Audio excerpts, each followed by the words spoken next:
Sixième aventure, comment le frère Convert ne détacha pas les chiens.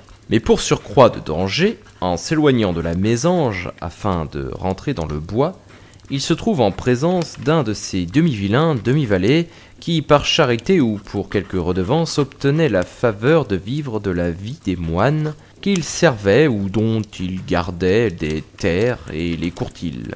On les désignait sous le nom de frères converses, ou convertis, à la vie monacale.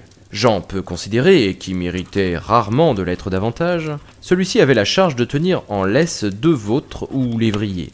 Bientôt, le premier valet qui aperçoit Renard lui crie à haute voix « Délit, délit !» Renard comprend le danger. Au lieu de tenter une fuite devenue impossible, il aborde résolument le frère Converse, qui, s'adressant à lui, « Ah, méchante bête, c'est fait de vous !»« Sire religieux, dit Renard, vous ne faites pas que prud'homme, aucun ne doit être privé de son droit. Ne voyez-vous pas qu'entre les autres chiens et moi, nous courons un enjeu que gagnera le premier arrivé?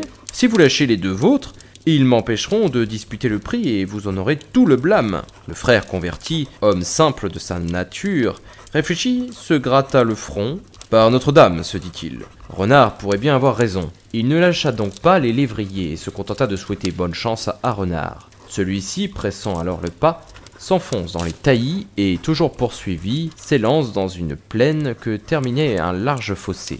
Le fossé est à son tour franchi et les chiens, après un moment d'incertitude, perdent ses pistes et retournent.